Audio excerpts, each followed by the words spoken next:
PSI, I have gloves on. Okay? Well, just imagine I have gloves on. What color are they? PSI for you. Purple. Oh, Wow. Hot pink. Awesome. latex? They're actually rainbow. I got purple. Okay. So, oh no, there's a wound. So I'm gonna expose the wound. Snip, snip, snip. Expose the wound. I see the wound. So I'm gonna have, you know, either he's not gonna be able to do it, but I will either place direct pressure or I will have someone else be like, I will have CLS. Like, hey, hold pressure here real quick. Oh wow. Holding pressure. Okay. So then I got my combat gauze out. I'm gonna get my combat gauze, or if just compressed gauze, whatever gauze you have works. So pressure is what stops bleeding, not the hemostatic agent. So, all right. Let's start packing. So I'm gonna pack the wound.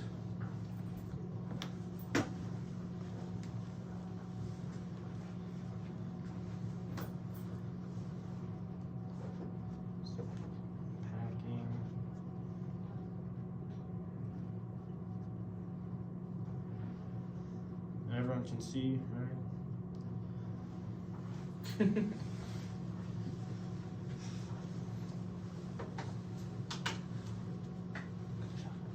Not too much pressure, am I?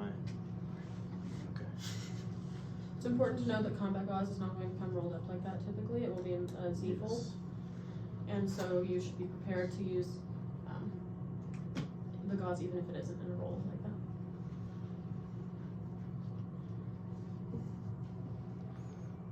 And then I'll have my CLS hold pressure for 3 minutes. Okay, holding pressure for 3 minutes.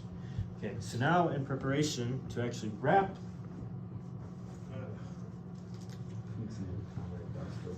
To wrap the wound, so I'm going to take a cravat, or I mean, whatever long strip of cloth you get, I guess.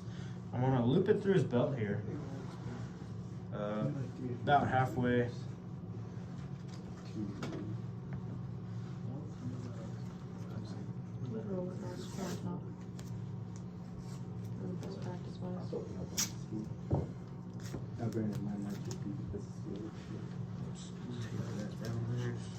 We also want to ensure that not all of the gauze is in the wound, because while specifically if you use combat gauze, it does have that strip that can be detected under x-ray. We don't want to risk getting anything lost in the wound, as well as if it's not, or if it's all the way in the wound, that indicates there's more space that should be packed there. Yeah, and if it's a really large cavity, then, or you just, you want it to extend like, what is it? How 2 far? inches. 2 inches 2 to up. 3 inches outside 2 to the 3 wound. inches outside the wound. So if it's like, if you pack the wound and it's like right to the surface of the skin, then you're gonna take like just you pop out a roll of acrylics and just pop it right on there to add extra pressure.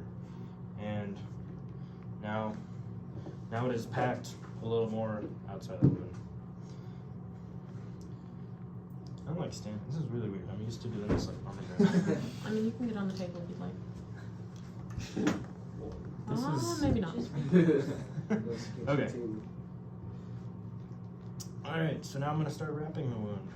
Typically, you would use your other knee to prop this leg up so that you have more space underneath, but due to table instability, we won't demonstrate that. Ignore this. I'm just taping this down to the table. Tape is also doing what his other knee would be doing at the moment, which is holding it in position so that you don't lose that end when you're wrapping. Because you want one loose end. Push it. Okay. So to wrap. Just for better visual, or Pressure for me. I'm gonna go under the leg. I want to make sure I'm keeping it tight the whole way.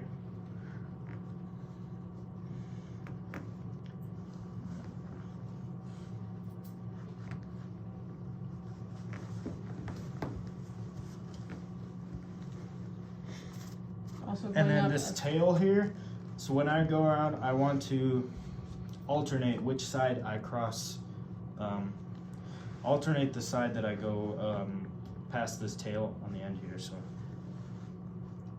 ensuring that we're wrapping as high as possible so it doesn't slide down the leg and we lose hemorrhage control. And then make sure when you're putting it over the wound, make sure you're really trying to spread it out so you cover the whole wound and put pressure over the whole wound, because like I've seen people, they'll just kind of put it over and they're like, oh, and they wrap it like that, you know.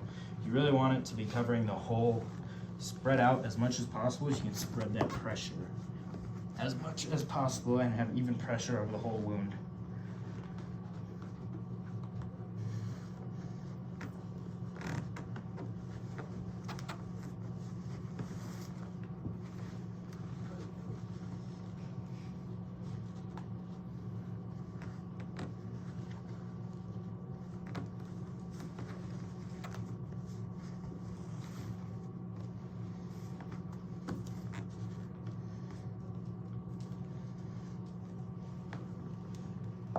Assuming it's been 3 minutes that we were holding direct pressure, at this point, this should take the place of the manual pressure by your person.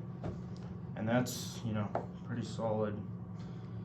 Hopefully that, you know, you want it to be as tight as possible. Don't let the like A strap get all loosey goosey.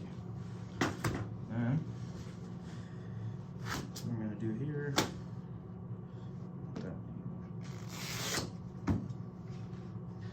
Tie a knot here.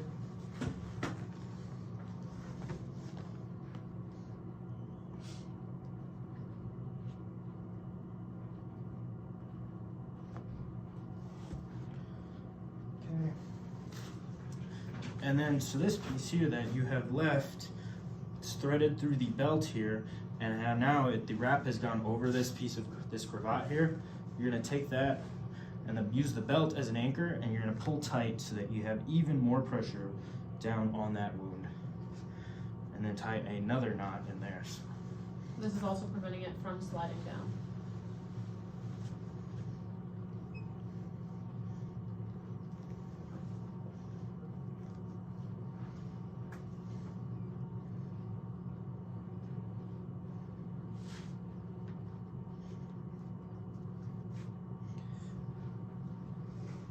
And so now we have that as tight as possible. And then what we're going to do is we're going to take another cravat and we're going to tie the legs together so that the legs are in place and the legs aren't moving. Because if his leg is moving, you know, in and out like this, that's just going to keep loosening up the wound, and you could probably cause to more bleeding and the either the wrap getting looser or the gauze coming out. So you don't want the legs to be moving. We also want to ensure that we are not tying it directly on the knees. I don't know. Oh, not targeted towards Oh. you, just in general.